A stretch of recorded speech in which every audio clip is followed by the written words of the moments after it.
So now all of these questions that I'm about to ask you have been sent in by our social media followers.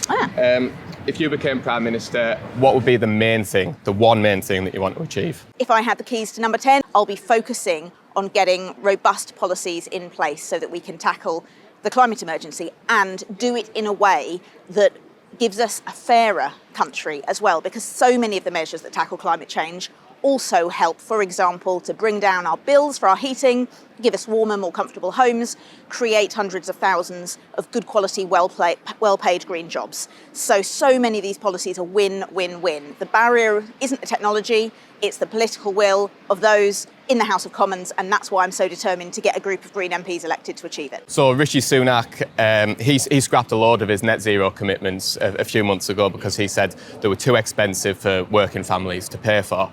What's your response to the argument that achieving net zero is too expensive for families that are struggling to put food on the table? Study after study, all of the experts, the UN, the International Energy Agency are clear that investing in tackling climate change now will cost so much less than dealing with the consequences of it later. Estimates are, including from the Climate Change Committee, that getting to net zero would only cost around 1% of GDP. And that will then bring us benefits to the economy in terms of GDP, but also in terms of people's health by having cleaner air, cleaner waterways, better public transport, better access to jobs and education. The benefits far, far outweigh the costs. It's an investment in our future. One of the big contributors to climate change and global warming is transport. In the UK, we've got, according to our viewers, we've got very expensive rail travel. What would the Green Party do about that? I agree with your viewers. It's completely ridiculous that if you want to travel, north or south on a long distance journey on the train, it often costs several times what it would to fly. That's obviously the wrong way around. If we want people to make the green choices, the right decisions in terms of sustainability, then the government needs to take action to make that easy. At the moment, the government is choosing the opposite.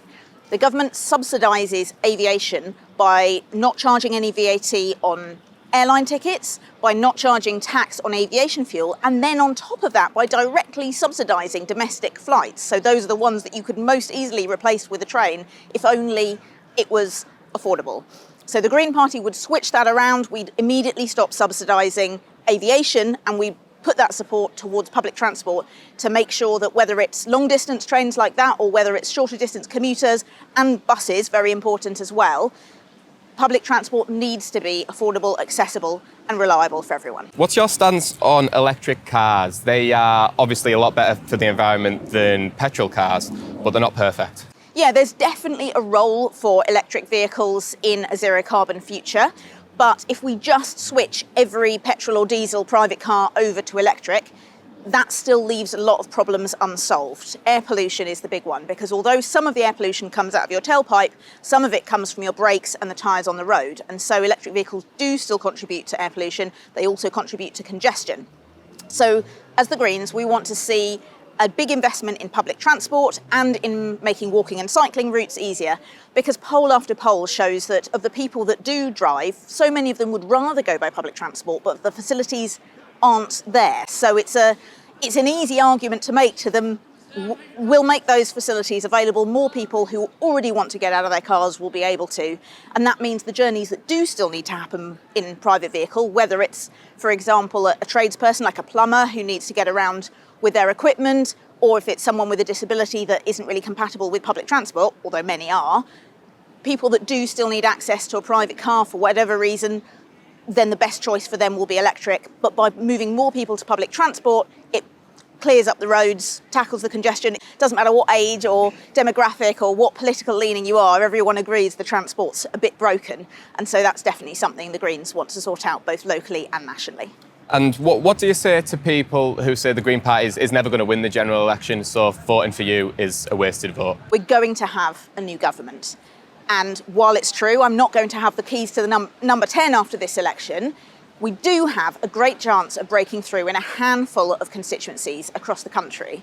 And so that means we've got a chance to get a small group of Green MPs elected to hold the next government to account and push them to be a little bit braver on the areas that they're not so hot on. And looking at Starmer's Labour Party, who will be the next government, they've U-turned on so many of their key pledges, from their formerly flagship £28 billion climate investment pledge, one of the few good policies they had left, to wavering on things like renters' rights. These are the issues that voters bring up with me on the doorstep and say that while they're glad the Tories are out, they're feeling utterly uninspired by Starmer's Labour Party. So they're feeling excited at the opportunity to get a few Greens elected where we can hold their feet to the fire in Westminster. Would you prefer the Green Party to be an opposition party in Parliament, or would you like to prop up a Labour government and be able to influence decisions from the inside? As the Greens, collaboration is really in our nature. So we're always prepared to work with other parties on the areas we agree, but we're not going to just hand over support with nothing in return. And I will certainly make sure that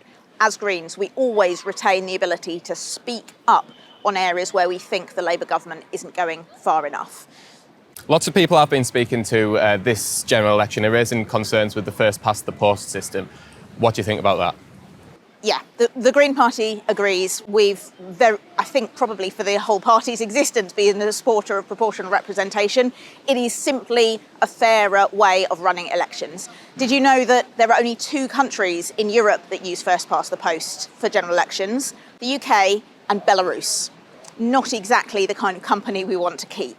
So yes, first past the post does need replacing. That will be in the Green Party manifesto, and it always has been, and we will push whoever forms the next government to bring in a proportional voting system. Interestingly, the UK Labour Party are the only left of centre social democratic Labour party in Europe that doesn't support proportional representation. For all of the others, they see a fair voting system, rightly, as an integral part of a fair society, and the Green Party agrees. So I hope that Labour wakes up and smells the coffee on this, and you can be sure that I'll be keeping up the pressure, because at the moment, the number of votes cast for parties does not translate into an equivalent number of seats, and that's fundamentally unfair. Another long-standing commitment the Green Party has had, although I'm not sure your stance now, is on the decriminalisation of cannabis. What's your thoughts today on that? The Green Party is clear that the war on drugs has failed. Taking a punitive approach and thinking that that is going to actually solve the problems, which, let's face it, are mostly problems of public health. Criminalising people for possession is not the way forward. And so the Green Party would take an approach of legalising and then regulating to make sure that people's health are looked after, because ultimately that's what matters. And meat production around the world is one of the main contributors to global warming. What's the Green Party's stance on cultivated meat? Oh, that's a good question. I don't think we've passed specific policy as a party at our party conferences. One of the different things about the Green Party is that our policies are all set by our members, one member, one vote at conference, which is very democratic. I don't think we've had a vote on that at conference yet, but I would say I'm interested in it. I'm interested in the research. For myself, I'm vegan, so I probably wouldn't eat cultivated meat myself, but if it helps to lower the environmental impact of the food we eat, then I'm all for research into it. Nuclear power isn't perfect, but it's a step in the right direction. Lots of people think it's a step in the right direction. You guys don't like nuclear power.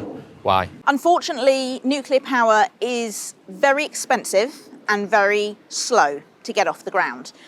Compared to renewable energy, if you decide you want a new nuclear power station tomorrow, it'll be decades before it's generating any energy.